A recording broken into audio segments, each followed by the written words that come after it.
Praise Lord, hallelujah. कैसे हैं आप सब लोग? आशा करता हूं आप लोग बहुत खुश होंगे और आनंदित होंगे और इन 31 दिनों में आप उपवास प्रार्थना में शामिल हो रहे होंगे। आप जानते हैं हम लोग 31 दिनों तक मॉर्निंग फास्टिंग में हैं, यानी कि सुबह का नाश्ता नहीं करना है, सीधे दिन का लंच आपको करना है और इतना समय आपको प्रभु के साथ में व्यतीत करना है, वचनों को पढ़ना है, प्रार्थना को करना है।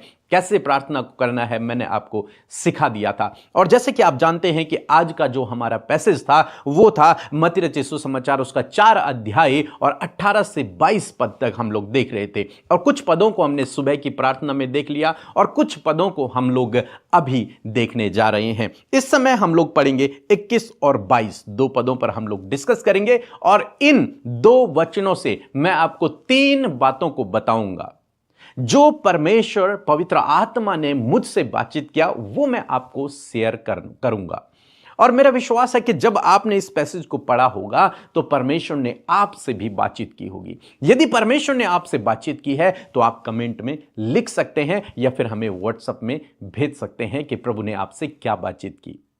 और मुझसे जो बातचीत की वो मैं आपको बता रहा हूं, तो आपको ध्यान से समझना है। आप चाहे तो अपनी डायरी में इसे लिख सकते हैं ताकि आपको भविष्य में ये काम आए। और मेरा विश्वास है कि इन वचनों के द्वारा परमेश्वर आपसे बातचीत करेंगे। लिखा है 21 पद में, वहां से आगे बढ़कर उसने और 2 भाइयों अर्थात जब्दी के पुत्र याकूब और उसके भाई यूहन्ना को अपने पिता जब्दी के साथ नाव पर अपनी जालों को सुधारते देखा और उन्हें बुलाया। यहां पर जब मैं इस वचन को पढ़ रहा था तो मैंने पाया कि यीशु मसीह जब उस झील पर वॉक कर रहे हैं, उसके किनारे किनारे जब जा रहे हैं तो वहां बहुत सारे लोग होंगे।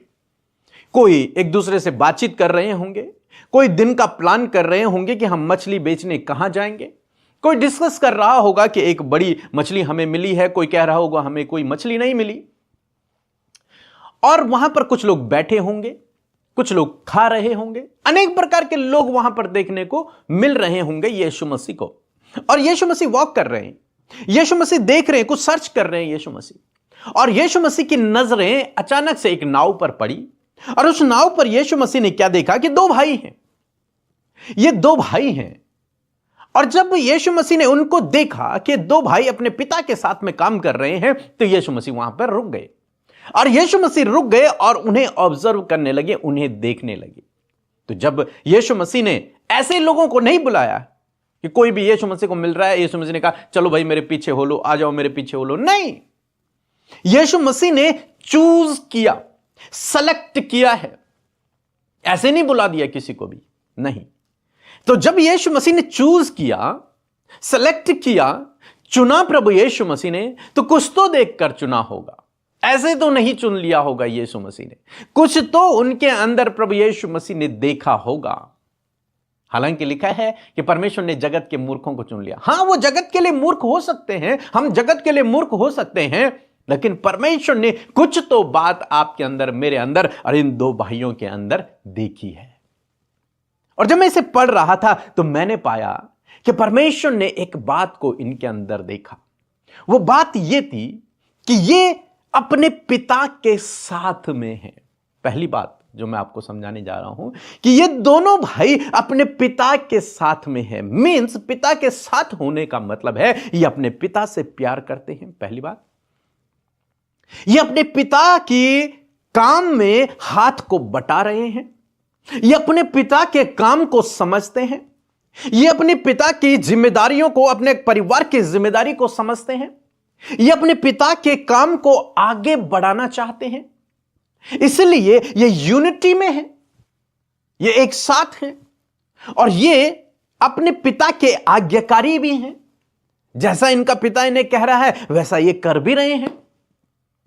तो ये सब चीजें यीशु मसीह ऑब्जर्व कर रहे हैं, एक तरीके से देखा जाए। हालांकि यहां पर लिखा नहीं है, लेकिन अगर आप डीप जाएंगे तो आपको पवित्र आत्मा इन बातों को रिवील करेगा कि यीशु मसीह उन्हें ऑब्जर्व कर रहे हैं।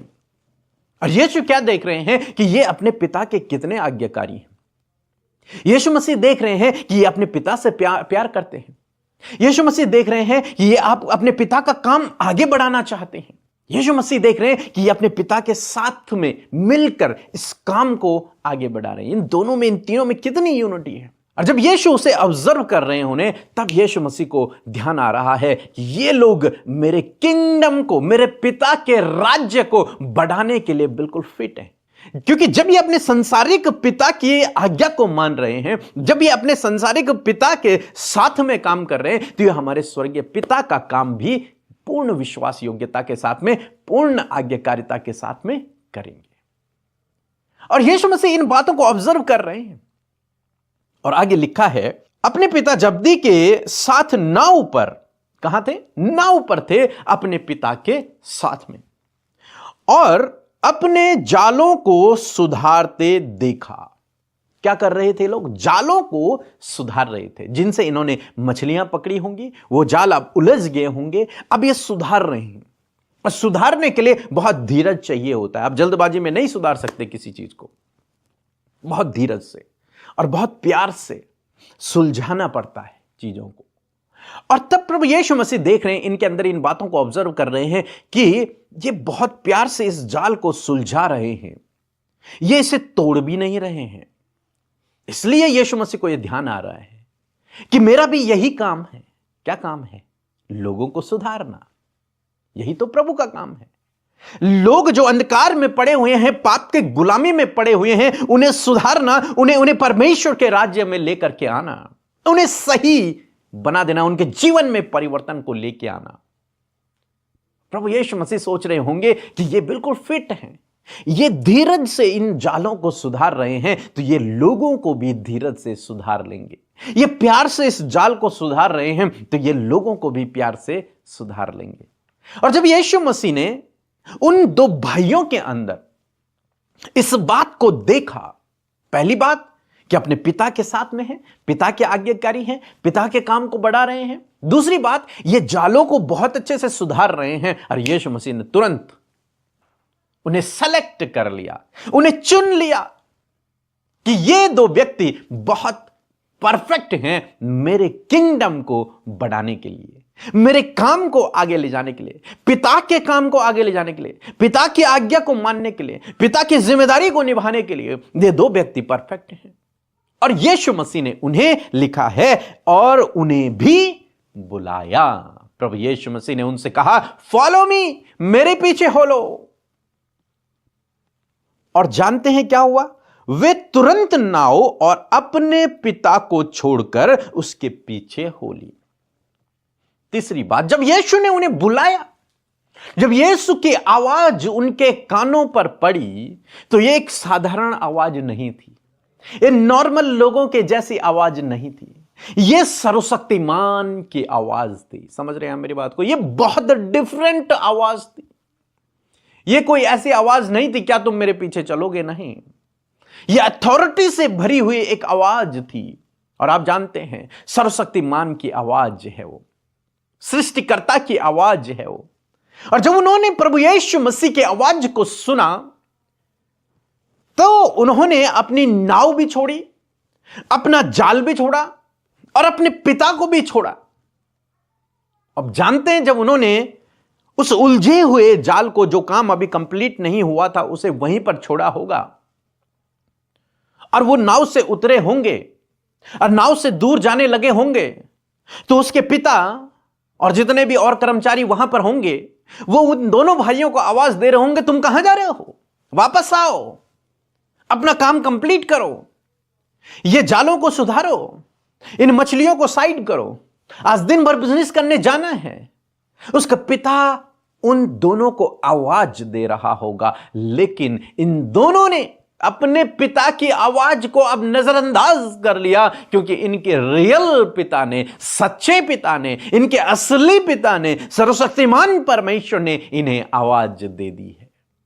अब इन्होंने उस संसारिक पिता की आवाज को सुनना बंद कर दिया, मानो इनके कान एक तरीके से बंद हो गए। ये अपने घर नहीं गए, वापस अपने परिवार में नहीं गए, उन मछलियों को बेचने नहीं गए, उस काम को कंप्लीट करने नहीं गए। इन्होंने सब कुछ छोड़ा और प्रभु के पीछे चल पड़े।